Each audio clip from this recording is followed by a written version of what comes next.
Let's continue with our talk on spirituality and what spirituality really means, what being awake really means, what partaking of life really means, because that's what we don't do most of the time, right? We're so busy about where we live, what we drive, how we dress, our physical appearances, that we never really learn to enjoy the life that we have here. And even if we learn to enjoy it, if we're decent people, what happens is that we begin to really consider the fact that a lot of the world is suffering, hurting, and in pain. And those of us who are decent, who have hearts still, begin to identify with that pain and suffering, and we work hard trying to get rid of it. Problem is, sometimes we will not allow ourselves to enjoy life. We think it's better to suffer with those who suffer than to find joy. And we think that if we find joy, if we become lovers of the world and life, we'll forget those who are suffering. Perhaps become hard hearted, like the people we see hollering and shouting at MAGA rallies and things like that. So hard hearted that we can't sympathize with those who are in pain and suffering, those who are hurting, those less fortunate, just because they may have been born in a different area than we are. But to be truthful, none of that is true. You see, the fact that we recognize that there's pain and suffering in the world, and the fact that we identify with these people, those in pain, those in suffering, horrible circumstances, already shows us that we're not the type of person who will become hard hearted.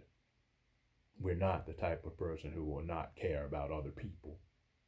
Just the fact that we acknowledge them and we feel their hurt shows that we will never forget the tragedies in the world. But it's not for us to live in pain and to suffer also. It's for us to come from a place of strength, of love and compassion, yet strength, and even a place of what is known as Satchit Ananda, or a mind of bliss. And as we enjoy our lives, as we enjoy the world, as we walk in peace and love and allow that joy to bubble out from within us, we work to change the world from that place, not from a place of suffering. And when we work to change the world as healed individuals, instead of those who are suffering and broken with people who have the right to be, we see the changes taking place that need to happen. We see the creation of a better world. And we know in our hearts that what we are doing is loving, kind, and just, and beautiful. And at the same time, we don't walk around in misery, depressed, or angry. We don't end up being tired all the time. We partake of the earth and its fruits in joy, and we spread those fruits of joy, compassion, and love through the world, with the hope of changing the world so that everyone else can partake upon those things.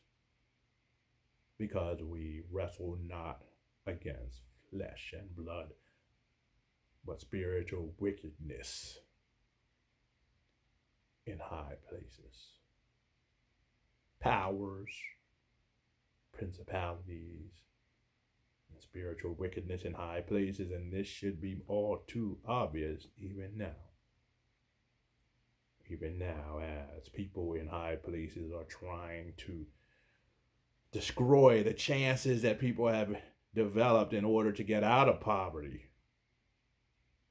One of the things that I'm talking about are crypto markets and crypto programs where people can invest in crypto the same way the super rich have invested in the stock market. And a very poor person can start with very little and get enough of a passive income to either supplement their work income or to even get rid of it. People on Social Security who are getting less than they should after working for 20 or 30 years can supplement their incomes by investing in something that really gives a good return. You would think that that would be acceptable, even laudable in a society that talks about being so capitalist and talks about people pulling themselves up by their bootstraps. The problem, though, is that it's not. You see, in a civilization where greed and anger and hatred has taken over, the question is not, how much do I need to survive? The question has changed to, how much can I make? And when the question changes to how much do I need to survive and make a nice profit, to how much can I get, capitalism is dead. Greed is taken over. Angry, jealous people want to hold back those who are going to progress. They want to keep the poor because of existential reasons. They have been touting the idea that they are more superior and better than all of these people. And when these people begin to rise up and to have some of the things that they have, that questions that existential belief, which is false and shows them that they are no better than anyone else, and they will do anything in the world to destroy the hope and the progress of those who are slowly moving up. We see this with countries, and now we see this with individuals in the United States in this battle over the crypto market. The bankers and the Fed think they are losing control. They have had sort of a lock on the monetary system since the beginning of this country, and even before. We've been held prisoner by their economic ways of doing things, raising interest rates enough to close down banks, printing tons of money only to go to the richest people instead of to the poor and the ones in need, where it should have gone. Big tax cuts for billionaires. We find all of these things happening as we're held hostage to an economic system where the minimum wage has not been raised in 10 or 20 years. A wage that cannot get anyone an apartment in any major city in the country. And so when people are getting out of their monetary system, they lie, cheat, steal, change laws, do whatever is necessary. Try to break these other systems. Try to cut off their funding, their monetization, and then after they cut off their funding, they accuse them of not having enough money to cover the expenses that they have when it comes to returning money to their members. That is what is happening now. It's trickery and deceit. You see? And that is the world we find ourselves living in right now. A world of trickery, a world of deceit, a world where we are often blamed for our victimization, kept poor on purpose and blamed for being poor. Worked to death on purpose, blamed for being tired. Blocked from getting educational activities and education that teaches us how to think critically, to go out of the box, to learn all about the world. We don't get that here. And then we're blamed for not being sophisticated. We are victimized and blamed for being victimized. And the only way that we seem to be able to move beyond this victimization is to prove that we are bad enough and psychotic enough to become the victimizer. We need not do either one. What is necessary is that we live in reality and realize that we are one, and if we can work together, we can create a society, we can create a system that is just, equitable, and ruled by compassion. But it takes time and energy and courage. The courage to admit that some of the things that sound so weird to us do not affect us at all. Some of these ideas are not going to destroy our world if our world is real, because the truth always lasts. We must realize that the things that we've learned growing up may be right for us, but they are not right for everyone. Yes, there are eternal truths, but there are many more truths that are not eternal, just cultural. It is only when one gains enough strength and integrity within oneself that one does not have to look for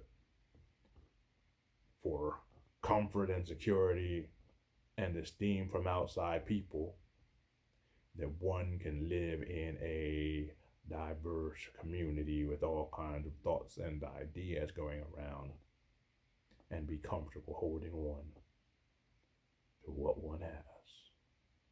Because if one has to shut every voice down to hold on to what one has, what one has is not real. It's not true.